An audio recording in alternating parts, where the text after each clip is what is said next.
फौजियों के नाम से जाना जाता है ये गांव। इस गांव के हर दूसरे घर से एक फौजी। देशभक्ति का जज्बा इस गांव में। फौजियों के गांव की पूरी कहानी। इस वीडियो को अंत तक जरूर देखें। एनके पवार की खास रिपोर्ट।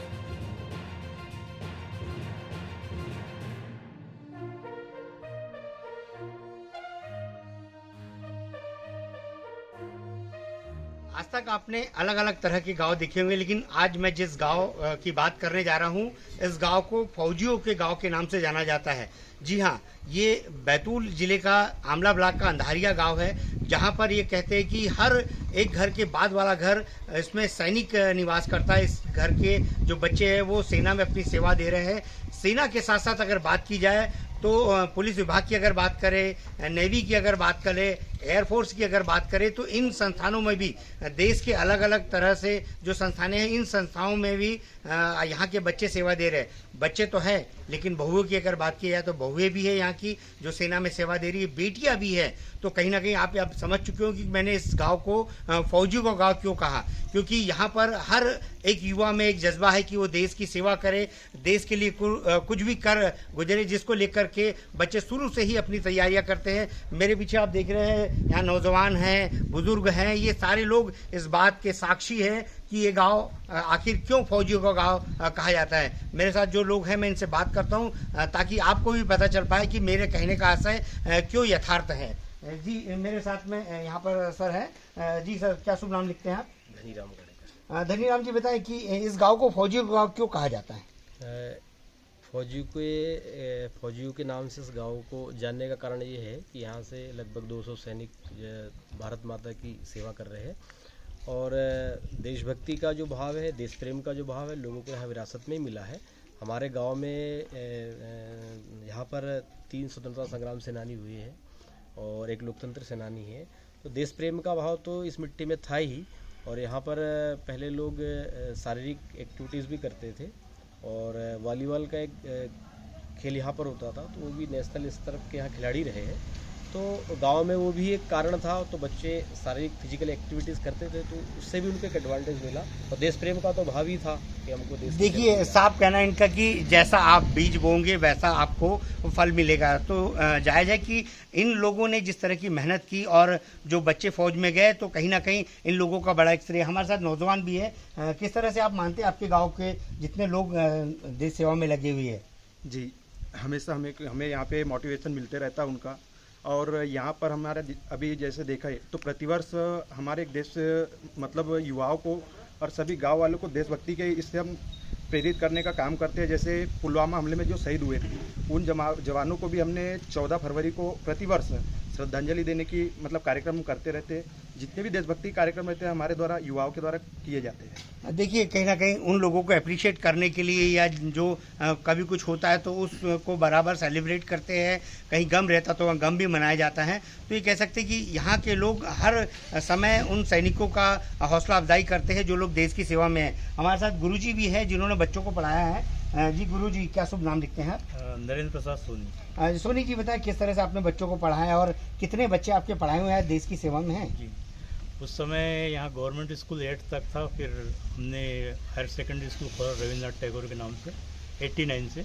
तो 150 से ऊपर बेटे बेटियाँ यहाँ से हमारे पढ़ाए हुई हैं। धनीराम जी भी वो शिक्षक रहे 20 साल, और नरेंद्र भाई जो गढ़ेकर अभी अपने बीजेपी में हैं, सेवा कर रहे हैं, ग्राम की सेवा कर रहे हैं, सरपंच है भी। इनने भी 8 साल शिक्षकी कार्य किया, इनने भी बच्चों को पढ़ाया, मोटिवेट किया। हम फिजिकल और जनरल नॉलेज इत्यादि उनको देके मोटिवेट करते हैं। देखिए, ये वो शिक्षक है जिन्होंने 150 मतलब 150 नौजवानों को देश की सेवा में मतलब लगने के लिए प्रेरित किया, और 150 जवान इनके पढ़ाए हुए जो हैं वो आज देश की सेवा कर रहे हैं। बड़ी बात है, आज शिक्षक मतलब अलग अलग तरह की फील्ड में जाने के लिए बच्चों को प्रेरित करते हैं, लेकिन ये वो शिक्षक है जिन्होंने देश की सेवा के लिए प्रेरित किया है। हमारे साथ भाई साहब भी हैं। जी, नरेंद्र गढ़कर जी, आपका शुभ नाम है?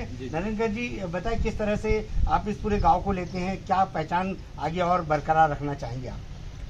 मैं चाहूँगा कि गांव का नाम जो फौजी के गांव के नाम से जाना जाता है, वो आगे भी बना रहे, उसके लिए अधिक से अधिक युवा यहाँ से देश की सेवा में जाए। इस गांव में हम अगर देश सेवा की बात करें तो जो सिंगल चाइल्ड है यानी इकलौता बेटा है, 8 से 10 ऐसे बेटे हैं जो देश की सेवा में रहे हैं और पूरे 20 वर्ष की सर्विस करके आज कुछ बेटे यहाँ पर आ चुके, कुछ अभी देश सेवा में संलग्न हैं। उनसे भी इस गांव को प्रेरणा मिलती है कि इकलौता बेटा होते हुए भी बॉर्डर पे इस राष्ट्र सेवा में, मातृभूमि की सेवा में लगी हुई है। अच्छा, बहू और बेटी की अगर बात की जाए तो हमने सुना है यहाँ से भी बहुत सारी बहू बेटियाँ हैं जो देश की सेवा में लगी हुई हैं। यहाँ से लगभग 10 से 12 जो बेटियाँ हैं वो CISF में सर्विस कर रही है। बहुएं भी सेवा में है। अभी वर्तमान में मणिपुर में भी एक बहू सेवा में सेवाएं दे रही है, अपनी सेना में सर्विस कर रही है। और हर दूसरे घर से एक व्यक्ति, कुछ परिवार तो ऐसे हैं जिसमें पिताजी भी, बेटे भी और बहुएं भी सेवाएं दे रही है। कुछ परिवार, 2-3 परिवार ऐसे हैं, विजय गड़ेकर जी का है, ढढूरिया जी का परिवार है।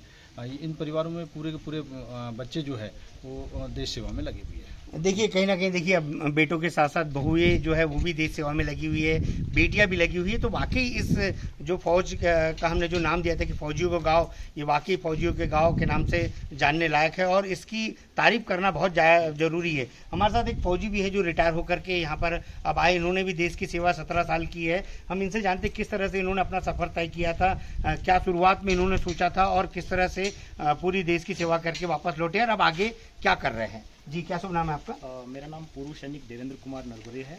मैं ग्राम अंधारिया से हूँ। मुझे अपने गुरुजनों से और गांव के बुजुर्गों से प्रेरणा मिली कि मैं सेना में जाऊं और मैं सेना में गया और मैंने अच्छे से 17 साल अपनी नौकरी करके अपने समय देश को दिया और मैं अभी रिटायर होके 2020 में घर आया हूं और अभी मैं कोचिंग कर रहा हूं। अच्छा, क्या बनना चाहेंगे अब कोचिंग करके? अब मैं MPPSC की कोचिंग कर रहा हूं अभी और अब आगे भविष्य में जैसे चलिए ठीक है। कहीं ना कहीं ये देश की सेवा तो 17 साल कर चुके हैं। अब ये चाहते हैं कि फिर से MPPSC की में अपना तैयारी जो कर रहे हैं इसमें फिर कोई सिविल सर्विस ज्वाइन करेंगे और देश की सेवा के साथ साथ आम जन की सेवा करेंगे। हमारे साथ बुजुर्ग दादाजी भी हैं। ये भले ही सेना में मतलब इनका क्या योगदान रहा है, किस तरह से इन्होंने ये किया अपना सफ़र, ये भी इनसे जानेंगे। दादाजी, क्या शुभ नाम है आपका? मेरा नथ्या सोनारा। अच्छा जी, नथ्या जी बताएं, आप क्या करते थे, किस तरह से आपका पूरा गांव ये फौजियों का गांव है और आप क्या चाहते हैं? मैं सिंचाई विभाग में था जिस समय मध्य प्रदेश छत्तीसगढ़ एक था, उसी समय मैं वहीं पे था। अच्छा, आपके गांव के ज़्यादातर बच्चे सेना में, कैसा लगता है आपको? बहुत अच्छा लगता है। चलिए ठीक है। दादाजी तो मतलब दूसरे विभाग में थे लेकिन उन्हें इस बात का गर्व है कि उनके गांव के ज़्यादातर बच्चे जो है सेना में हैं। हमारे साथ नौजवान हैं, इनसे जानेंगे कि क्या इनकी अपेक्षा, ये भी क्या बनना चाहेंगे, किस तरह से ये तैयारी कर रहे हैं। क्या शुभ नाम है आपका? जी, तुषार झाड़े। तुषार जी, मतलब क्या आपकी तैयारी है, क्या कॉन्सेप्ट है, क्या कुछ करना चाहेंगे? सेना में जाने की दिलचस्पी है। किस तरह से वर्जिश करते हैं, क्या कुछ अपना तैयारियाँ कर रहे हैं? सुबह शाम प्रैक्टिस होती है और अग्निवीर की प्रैक्टिस की जाती है। मतलब अग्निवीर के थ्रू आप चाह रहे कि मतलब इसमें हमें सेना में, हाँ, सेना में। तो मतलब आपको लगता है कि ये जो वर्जिश और ये सारा कुछ, इससे आपका सिलेक्शन हो जाएगा, या जो भाई लोग जो यहाँ से गए हैं उनसे भी आपको सलाह लेते हैं? सलाह लेते हैं। देखिए, नौजवान जो है वो अग्निवीर के थ्रू कहीं ना कहीं चाहता है कि देश की मैं सेवा करूं और अग्निवीर के माध्यम से ही, लेकिन उसका जज्बा तो है कि देश की सेवा करना है। इसीलिए इस गांव का मैंने नाम जो शुरू में कहा था कि ये फौजियों को गांव के नाम से जाना जाता है और वाकई यहाँ का हर एक दूसरे घर का बच्चा देश की सेवा में लगा है। यह हमारे लिए बड़े फ़ख्र की बात है, बैतूल ज़िले के लिए बड़े फ़ख्र की बात है और मध्य प्रदेश के लिए बड़े फ़ख्र की बात है कि यहाँ का हर बच्चा, हर घर चाहता है कि उसका एक बच्चा देश की सेवा में लगे। जैसे गड़ेकर जी ने बताया कि जिस घर का एकलौता बेटा था वो भी देश की सेवा में अपना योगदान दे रहा है, वो भी सेना में है। तो कहीं ना कहीं एक बड़ी चीज़ है। लोगों को इस चीज़ से मतलब प्रेरणा लेना चाहिए कि जिस तरह का ये गाँव है, जिस तरह के ये लोग हैं, जो मासब है, जो देख रहे हैं कि वाकई में इन लोगों ने किस तरह से मतलब लोगों को मोटिवेट किया, जो देश की सेवा में रहे। एक जो हमारे साथ सैनिक जो अभी रिटायर हो गया, 17 साल उन्होंने सेवा की हमारे साथ, और भाई भी है दूसरे, ये भी किस तरह से अपने इस गांव को लेते हैं, हम इनसे भी जानेंगे। जी, क्या शुभ नाम है आपका? जी, ठाकुर प्रसाद सावनेर। जी, बताएं किस तरह से आप पूरे अपने गांव को लेते हैं, जो ज़्यादातर बच्चे मतलब यहाँ से सेना में हैं, किस तरह से? जी सर, यहाँ शुरू से ही जैसे मतलब माहौल जो एक है वो शुरू से ही हमारा देश के प्रति है। और जैसे हम मतलब छोटे बच्चे भी है या हम भी है, जो हम देखते आ रहे हैं, हमारे यहाँ का कल्चर है गाँव का कि जो बाहर से जो भी हमारे बड़े लोग जो है मतलब वो आर्मी में कैसे जाते हैं, कैसे मतलब शान है उनकी, उस तरीके को देखते हुए देश सेवा की यहाँ पर शुरू से ही सभी को ललक है और उसी के प्रति सबका यहाँ रुझान है। देखिए, नौजवान कह रहा है कि वाकई में जो गांव के जो लोग हैं जिन्होंने देश की सेवा की है, जो देश की सेवा में लगे हैं, उनको देख करके लोग प्रेरणा लेते हैं और ये चाहते हैं कि ज़्यादा से ज़्यादा लोग अपने गांव के सेना में जाएं और देश की सेवा करें। एक बहुत अहम भूमिका इस गांव के नौजवान देश की सेवा में निभा रहे हैं और ऐसा ही मैं बैतूल ज़िले के लोगों से, जो नौजवान हैं, इनसे भी अपील करना चाहूँगा कि ये भी लोग इस तरह का मोटिवेशन ले, इस तरह की एक्टिविटीज़ करें ताकि वो भी नौजवान देश की सेवा के लिए सैनिक बन सके या देश की और जैसे पुलिस है या और अन्य जो सेवाएं जिससे देश की सेवा कर सके। यही मेरी गुजारिश है। नरेंद्र जी, बताएं अंधारिया गाँव को किस तरह से पहचान मिल पाई है? क्या कुछ यहाँ का मतलब माहौल रहा है? बच्चे किस तरह से सेना में भर्ती हो रहे हैं? देश की सेवा के लिए किस तरह से अपना ये करते हैं? अंधारिया ग्राम की पहचान फौजियों के नाम से इस गांव को जाना जाता है। पूरे आमला विधानसभा में बैतूल ज़िले में ही फौजियों के नाम से जाना जाता है, क्योंकि यहाँ पर स्वतंत्रता के पहले से ही यहाँ स्वतंत्र संग्राम सेनानी रहे और मेजर जनरल रहे यहाँ के पटेल साहब। स्कूलों से शिक्षा मिली, बच्चे अधिकतम यहाँ पर खेल से प्रेरित होकर वॉलीबॉल, फुटबॉल इससे प्रेरणा लेकर यहाँ पर सेना में भर्ती हुए। लगभग 200 से ज़्यादा बच्चे थल सेना में हैं, यहाँ पर सीआरपीएफ में है, बीएसएफ में है, सीआईएसएफ में है। यहाँ पर हर दूसरे घर का बच्चा सेना में अपनी सेवाएं दे रहे हैं, राष्ट्र के लिए समर्पित है। यहाँ पर आप भी एक शिक्षक रहे हैं, किस तरह से आपने अपने कार्यकाल में बच्चों को मोटिवेट किया था और क्या कह सकते कि कितने बच्चे मोटिवेट हो पाए थे उस टाइम पर? मैंने भी यहाँ पर शिक्षकीय कार्य किया है। यहाँ पर सन 1996 से 2004 तक मैं यहाँ पर शिक्षक रहा। तो उस दौरान मैंने अधिकतम बच्चों को, चूँकि गणित विषय मेरा था, तो उनको तैयारी करवाता था बच्चों को इस महावर सेना में जाने के लिए। और अधिकतर जो जवान हैं उनको मेरे के द्वारा ही स्कूल में पढ़ाया गया है। जो सेना में लगे उनकी तैयारी भी करवाता था मैं, एग्ज़ाम जो होते थे सेना के उसमें। आगे किस तरह से विचार आपका कि और क्या कुछ होना चाहिए देश की सेवा के लिए? गांव के किस तरह से लोगों को आप मोटिवेट करेंगे? देश की सेवा के लिए हम समय समय पर मोटिवेशन कैंप लगाते हैं यहाँ पर, और जो सैनिक भाई आते हैं उनके साथ भी जो युवा पीढ़ी, हमारे जो बच्चे हैं, उनका संवाद करवाते हैं। संवाद करवा के उनको राष्ट्र सेना में भर्ती होने के लिए और राष्ट्रीय सेवा के लिए समर्पित करते हैं। जी, क्या शुभ नाम है आपका? मेरा नाम वीरेंद्र सूर्यवंशी जी, देश की सेवा में आपके परिवार ने किस तरह से योगदान दिया? अभी वर्तमान में कौन कौन लोग आपके परिवार के सदस्य जो देश की सेवा में जुटे हुए हैं और किस किस ओहदे पर अभी काम कर रहे हैं? अभी मेरे परिवार से सबसे पहले सर्वप्रथम तो मैंने ब्रिटिश आर्मी में, मेरे जो एक ताऊ थे हमारे परिवार के, वो ब्रिटिश आर्मी में रहे। ब्रिटिश आर्मी में उन्होंने सेवा दी, बर्मा में दी, जो अभी वर्तमान में म्यांमार कर रहा था, वहाँ पर सेवा दी। उसके पश्चात देश स्वतंत्र होने के पश्चात मेरे परिवार से मेरे चाचा जी आर्मी में गए, वो कमीशन अफसर प्राप्त, कमीशन उन्होंने 1965 में कमीशन अफसर के रूप में, उस समय सेकंड लेफ्टिनेंट पोस्ट तो होती थी, सेकंड लेफ्टिनेंट पोस्ट से गए और वर्तमान में 2005 में मेजर जनरल की पोस्ट से सुदर्शन चक्र को गंगानगर से रिटायर। अभी आज प्रेजेंट में अगर बात करें तो कितने आपके परिवार के बच्चे जुड़े हैं? प्रेजेंट में तो परिवार से तो करीबन 6-7 लोग हमारे परिवार से भी प्रेजेंट में आर्मी में जेसी और एनसीओ की पोस्टों पर सेवाएं दे रहे हैं। क्या किस तरह से मोटिवेट करते हैं आप गांव के लोगों को, परिवार के बच्चों को कि सेना के प्रति उनका ज़्यादा? यहाँ पर एक बच्चों में एक जज्बा है कि हम भाई भारतीय सेना की सेवा कर सके। बच्चा जैसे यहाँ 8वीं और 10वीं में जाता है, यहाँ पर उन्हें रनिंग होती है, फिजिकल ट्रेनिंग दी जाती है।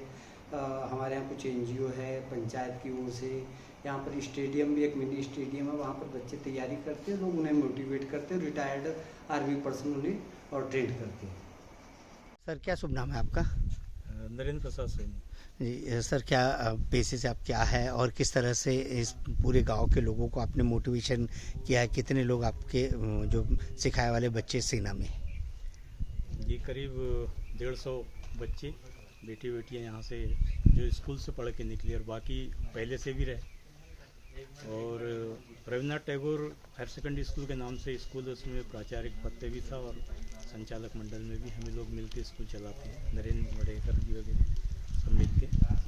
और जो उनको मोटिवेशन करते हैं तो हम उनको जनरल नॉलेज करवाते हैं, स्कूल में पढ़ाई के दौरान बताते थे, फिजिकल एक्सरसाइज करवाते हैं, बताते हैं। स्टेडियम का फ़ायदा मिला, सड़क से दौड़ते रहते हैं अपने आप। कोई किसी के लोगों को ऐसा है, भ्रांति रहती है कि एक दूसरे के कोई सोर्स में निकलते होंगे, अन्यथा कोई सोर्स में नहीं, पूरे फेयर उससे वो अपने बलबूते पर लगते चले जाते हैं, एक दूसरे को देख के भी मोटिवेट होते हैं।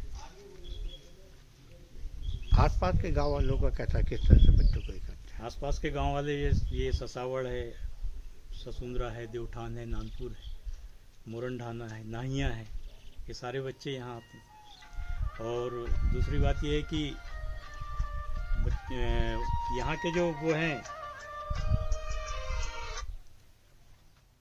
जो रिलेशन वाले हैं, जैसे भांजे भांजियाँ हैं और भी दूसरे रिलेशन के, वो यहाँ रह के पढ़े हैं। और उसका कारण ये कि यही है कि यहाँ से वो निकलते हैं और उसके बाद आर्मी में, दूसरे में, किसी न किसी उसमें सर्विस में चले जाते हैं। नौजवानों को क्या सलाह देना चाहेंगे आप? युवाओं को तो मैं यही सलाह देना चाहूँगा कि जीवन की थीम ही ये है कि 25 वर्ष तक, आपके जीवन का पहला जो 25 वर्ष है, इसको आपको बहुत मेहनत करना है हर प्रकार से, ताकि सारा जीवन आपका अच्छे से निकले। कोई एक लक्ष्य बना ले, क्या हमको प्राप्त करना है, क्या हमें डिग्री करना है, किस फील्ड में जाना है, और उस लक्ष्य की पूर्ति के लिए पूरा अपने समर्पण भाव से कार्य करें, और समर्पण ही शक्ति होती है। क्या नाम है आपका? मेरा नाम देवेंद्र कुमार नरवरे है। देवेंद्र जी, आप सेना में कब भर्ती हुए थे, किस तरह से आप पढ़ाई करके तैयारी की आपने, और अब रिटायर होकर के वापस आए हैं, क्या आगे मन है आपका? मैं सेना में 2003 में भर्ती हुआ और 2020 जुलाई में कोरोना काल में मैं सेना से रिटायरमेंट आया। अब मैं आगे कोचिंग कर रहा हूँ अभी, और कोचिंग करने के बाद में MPPSC का एग्ज़ाम दे रहा हूँ, जिसमें नौकरी करने की उम्मीद है। अच्छा, क्या मन में था आपका पढ़ाई करके जब आप निकले थे, कि क्या वाकई देश की सेवा करने के लिए, या खाली नौकरी का ये था? उस समय तो देश सेवा भी और नौकरी भी ज़रूरी थी, इसलिए सेना में गए। अच्छा, ये बताएं कि गांव के लोगों को किस तरह से आप ये करते हैं, नौजवानों को? कुछ नौजवानों को सुबह ट्रेनिंग देते हैं, रनिंग करवाते हैं, जिससे उनमें सेना में जाने के लिए एक उत्साह या हौसला आए उनमें। जी, क्या शुभ नाम है आपका? घनीराम गणेकर। धनीराम जी, बताएं किस तरह से आपके इस गांव की अपना पहचान को लेकर के आप लोग प्रयत्नरत हैं, क्या आगे किस तरह से अपना ये कर रहे हैं? जी, इस गांव का नाम राजेश्वरी कार्ड में अंधारिया है, क्योंकि हमारे गांव का वास्तविक नाम अन्नधारिया है। यहाँ पर गांव में बहुत बड़ी एक पेव है अन्न के को संग्रह करने की, तो उसका मूल नाम अन्नधारिया है। मैं आपको बताना चाह रहा हूँ कि जैसा आपने कहा है, आप जानते हैं कि हमारा जो गांव है वो सैनिकों के गांव के नाम से जाना जाता है। इसके पीछे की मूल भावना ये है कि हमारे जो गांव की मिट्टी है, इस मिट्टी में गांव के प्रति, समाज के प्रति, देश के प्रति एक प्रेम का भाव अगाध रूप से भरा पड़ा है। और इसका प्रमाण ये है कि हमारे यहाँ पर स्वाधीनता का जो संग्राम लड़ा गया था, तो हमारे यहाँ से कीर्ति से स्वर्गीय श्री साहिबलाल जी सोनी, श्री अंशराम जी धाकड़ और श्री करमचंद जी धाकड़, तो उन्होंने आज़ादी की लड़ाई में जो है वो भाग लिया था। और यहाँ पर एक सरकारी स्कूल था, सरकारी भवन को उन्होंने आग लगाई थी, और सरकार के प्रति एक विद्रोह का बिगुल बजाया था। तो हम तब से ही कह सकते कि इस मिट्टी में देश के प्रति जीने का, देशभक्ति का भाव तो था ही।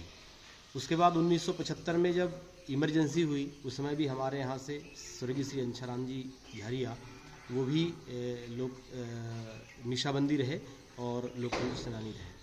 इस प्रकार यहाँ के लोगों में, और जो हमारी एक पीढ़ी थी, उस पीढ़ी ने, युवा पीढ़ी को देश प्रेम के लिए उनका भाव जागरण तो किया ही, समाज जागरण का भी काम किया। और उन्हीं की प्रेरणा से, उनके विचारों से अनुप्राणित होकर के हमारी यहाँ की जो पीढ़ी है वो कहीं ना कहीं देश प्रेम के लिए, देश सेवा के लिए अग्रसर हुई। इसके पीछे अगर मैं आपको इसके पीछे की दृष्टि बताना चाहता हूँ, तो वो ये है कि चूँकि सेना में जाने के लिए शारीरिक दक्षता का होना बहुत ज़रूरी है, तो देश प्रेम और भावनाएं तो अलग है, लेकिन फिर भी शारीरिक दक्षता होना बहुत ज़रूरी है। तो हमारे यहाँ पर ठीक है, बाजू में हम जहाँ पर अभी इंटरव्यू आप ले रहे हो मेरा, बाजू में यहाँ एक खेत में एक खेल मैदान हुआ करता था। उसमें स्वर्गीय श्री राम जी पटवारी है और अभी वर्तमान में दीनदयाल जी सोलंकी है, और ऐसे 5-7 लोग जो है वॉलीबॉल यहाँ पर खेला करते थे।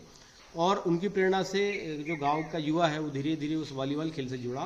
फिर हमारे यहाँ पर नेशनल लेवल की एक टीम भी तैयार हुई और स्टेट के भी पुरस्कार हमारे यहाँ पर टीम को मिले हैं। तो वॉलीबॉल खेल से भी जुड़ करके यहाँ के युवा जो फिजिकल रूप से, शारीरिक रूप से काफ़ी जो है वो ठीक हुए। उसके बाद 2001 में इसी गांव में राष्ट्रीय स्वयंसेवक संघ की शाखा शुरू हुई, और शाखा अभी जहाँ स्टेडियम बना उस स्थान पर लगती थी। तो वहाँ पर प्रतिदिन 60 से 70 युवा जाते थे, मैं स्वयं जाता था। तो बच्चों को हम शारीरिक एक्सरसाइज कराते थे, उनको दंड चलाना सिखाते थे, नियुद्ध सिखाते थे, योग सिखाते थे, और इस प्रकार की गतिविधियाँ वहाँ पर होती थी। देश प्रेम के गीत वहाँ पर होते थे। तो मुझे लगता है एक माहौल इस प्रकार का था। फिर हमारे यहाँ पर विद्यालय आदरणीय नरेंद्र प्रसाद जी सोनी के द्वारा संचालित था 1989 से। तो वहाँ पर भी चूँकि मैं एक शिक्षक के रूप में काम करता था, तो विद्यालय के समय भी हम बच्चों में उनको इंस्पायर करते थे देश के प्रति। और जो राष्ट्रवादी कवि है, चूँकि मैं हिंदी का शिक्षक हूँ, इसलिए हम बच्चों को राष्ट्रवादी कविता है, देश प्रेम की कविता सुनाते थे।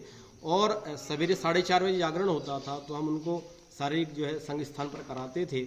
विद्यालय में भी हम इस प्रकार की एक्टिविटीज़ कराते थे, शारीरिक और बौद्धिक उनका तैयार होता था। हमारे यहाँ बहुत सारे खेल मैदान गांव के चारों ओर बना करते थे, और अभी भी वर्तमान में बहुत सारे मैदान हैं। तो बच्चे यहाँ पर खेल के प्रति आकर्षित हुए, और हम सबका और पूरे गांव का जब प्रयास रहा, लोगों ने उसमें सहयोग किया, तो हम देखते हैं कि हमारे यहाँ की एक पीढ़ी है, तो वो 150 से 200 सैनिक हमारे इस समय देश की सेवा कर रहे हैं। जी, क्या शुभ नाम है आपका?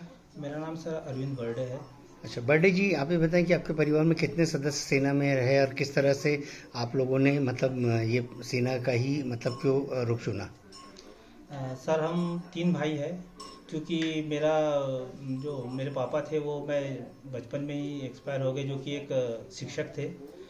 और रुझान इसलिए बढ़ गया मेरा वाला कि ऐसा लगा कि अपन वहाँ जाकर देश की सेवा कर सकते हैं। क्योंकि हमारे गांव में अधिकांश लोग सेना में गए, और उन्हीं का मार्गदर्शन मिलता रहा मुझे, और उन्हीं के सानिध्य में रहा मैं। यहाँ पर एक क्रेज भी है वॉलीबॉल का, और यहाँ के जो जितने भी बड़े लोग हैं वो अधिकांश सेना में गए हैं।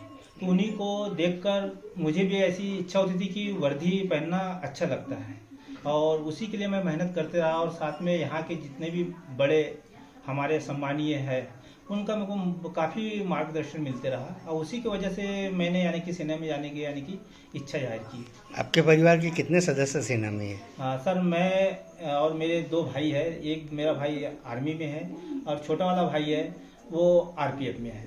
क्योंकि अभी इसलिए उनको भी लगा कि मैं जब सेना में भर्ती होके आया और देखा, तो उनको वर्दी का बड़ा उनको ही लगता था। तो इसलिए वो मुझसे यानी मॉडिफाई होके उनने भी यानी कि सेना में चुना कि नहीं, अपने को भी जाना चाहिए। वर्दी पहनना उनको बड़ा अच्छा लगता था, ताकि हम अपने साथ साथ अपने देश की सेवा भी कर सकते हैं। अब अपने बच्चों को किस तरह की सलाह दे रहे हैं? मैं तो अपने बच्चों को यही सलाह दे रहा हूँ कि अधिक से अधिक देश सेवा करें। देश के लिए जितना भी हो सके वो कोशिश करें कि भाई उसके हिसाब से कंपटीशन की तैयारी करें, ताकि साथ साथ में अपने साथ में यानी देश सेवा भी हो सके। जी, क्या नाम है आपका? कलावती डडोरे। कलावती जी, बताएं कि आज देश की सेवा के लिए आपके परिवार के कितने सदस्य लगे हुए, कितने लोगों ने मतलब देश की सेवा के लिए बीड़ा उठाया, और आप किस तरह से उसको महसूस करते हैं? देश की सेवा के लिए उनके बड़े पापा हन है, तीनों सीआईएसएफ में, फिर उनके बेटा हन है, एक सीआईएसएफ में है और 2 आर्मी में है, एक सीआरपीएफ में है, और मेरा बेटा भी आर्मी में है, मेरी बेटी भी ऐसा ही है, और एक बेटी भी सीआईएसएफ में है, बड़ी बेटी की। मायके पक्ष की अगर बात की जाए तो के भतीजा बीएमओ है, बड़े भाई आर्मी में डॉक्टर थे, अभी भी डॉक्टर है। मतलब आपका तो पूरा कुनबा, मतलब ज़्यादातर लोग सेना में सेवा दे रहा है। किस तरह महसूस करती हैं आप, और अपने जो भी नौजवान बच्चे उनको किस तरह से सेना के लिए करती हैं? सेना के लिए हम अपने आप को बहुत अच्छा ये समझते हैं कि हमारे बच्चे उन देश की सेवा कर रहे हैं। अच्छा, आप क्या वर्क करती है और किस तरह से बच्चों को आपने परवरिश दी है? परवरिश बस उनकी वही थी लगन कि हम मम्मी वो करेंगे, बड़े होके पढ़ लिख के और ड्यूटी भी करेंगे। उनकी इच्छा से वो चले गए सेना में। आप क्या करती हैं? मैं तो आंगनबाड़ी में हूँ। एक सेकेंड। नंद किशोर पवार, अंधारिया गांव, बैतूल जिला, खबर बेबाक के लिए।